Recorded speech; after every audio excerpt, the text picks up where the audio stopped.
خواجہ غریب نواز جب نئے نئے آئے نا اجمیر شریف میں تو خیمہ لگایا ہوا تھا خواجہ غریب نواز نے.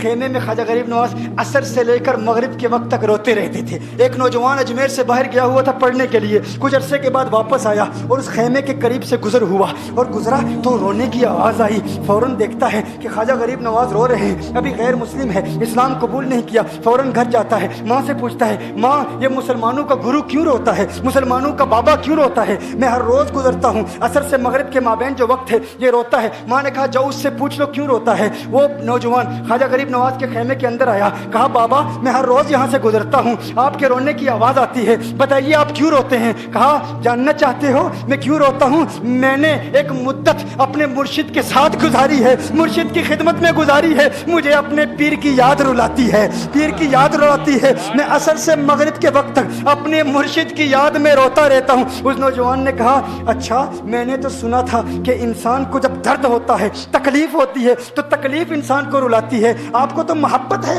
یہ محبت میں بھی انسان کو رونا آتا ہے. کہا ہاں ہاں ہے نوجوان, انسان محبت میں بھی روتا ہے. کہا تو پھر مجھے بھی رونا ہے, میں بھی رونا چاہتا ہوں, مجھے بھی رونا سکھا دیجئے. کہا تو رونا چاہتا ہے؟ رونا چاہتا ہوں. کہا ٹھیک ہے, دو شرطیں ہیں, مسلمان ہو جا اور میرا مرید ہو جا. کہا میں ماں سے اجازت طلب کروں گا.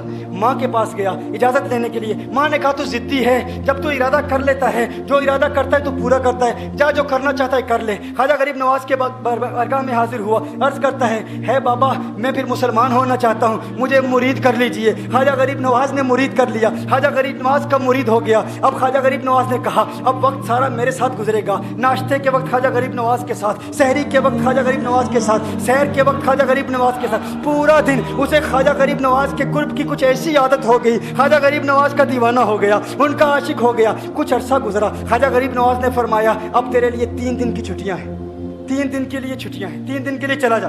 اس نے کہا مسئلہ ہی کوئی نہیں, ایشو ہی نہیں, پرابلم ہی نہیں, ٹھیک ہے 3 دن کے لیے چلا جاتا ہوں. اب جب 3 دن کے لیے گھر گیا, کہا 3 دن کے لیے تو اب مجھ سے ملاقات نہیں کر سکتا, مجھ سے ملنے کی اجازت نہیں ہے. اس نے کہا ٹھیک ہے نہیں ملوں گا. گھر گیا, پہلے دن جب گھر گیا یہ وہ نوجوان تھا جو 3 روٹیاں کھایا کرتا تھا, آج ایک لقمہ بھی نہیں کھا پایا, ایک لقمہ بھی نہیں کھا پایا. اسے کچھ ہو گیا, کہہ رہے مجھے کچھ ویکیوم سا محسوس ہو رہا ہے, کچھ دل میں کمی سی محسوس ہو رہی ہے.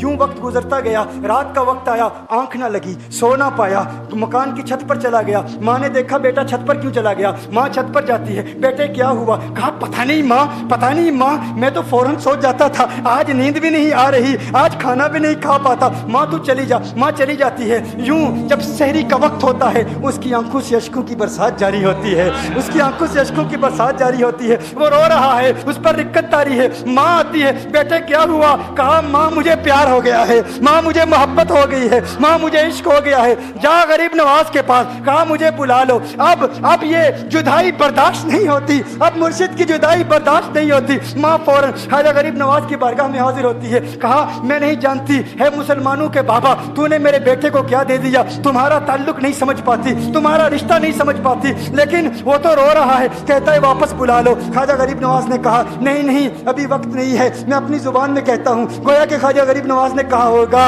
ابھی تو ابتدائی عشق ہے, روتا ہے کیا, آگے دیکھ ہوتا ہے کیا. تیری تمنا تھی, تیری خواہش تھی کہ محبت میں رونے کی عادت ہو جائے, ابھی تو ابتدا ہے. ماں کو واپس بھیج دیا, کہا واپس چلی جا. اسے کہا ابھی اجازت نہیں ہے, وہ واپس چلی جاتی ہے. بیٹے کو بتاتی ہے کہ ہے میرے بیٹے وہ تو اجازت نہیں دے رہا. کہا ماں سن لے, اب اگر نہ بلایا تو میں مر جاؤں گا, یہ محبت مجھے مار ڈالے گی. ماں اگر مجھے زندہ دیکھنا چاہتی ہے تو میرے مرشد کو راضی کر لے, میرے مرشد کو بتا دے اب یہ جدائی برداشت نہیں کر سکتا. ماں فوراً غریب نواز کی بارگاہ میں حاضر ہوتی ہے. کہا ہے غریب نواز کرم فرمائیے, مجھ ماں کی تمنا ہے, مجھ ماں کی آرزو ہے, وہ مر جائے گا. کہا ماں کی تمنا ہے, تیری بات مانتا ہوں, جا اسے واپس بھیج دے. وہ فوراً بھاگتا ہوا خواجہ غریب نواز کی بارگاہ میں حاضر ہوتا ہے. اس وقت خواجہ غریب نواز اپنے مریدوں کو درس دے رہے ہیں, ایک مجمع لگا ہوا ہے. وہ فوراً خواجہ غریب نواز کے دروازے پر کھڑا ہوتا ہے اور پھر مرید یہ منظر دیکھ رہے ہیں. خواجہ غریب نواز کو دیکھتا ہے, خواجہ غریب نواز اسے دیکھتے ہیں. وہ میں نے کہا تھا نا نگاہ مست ملائی تو میں پلا کے اٹھے,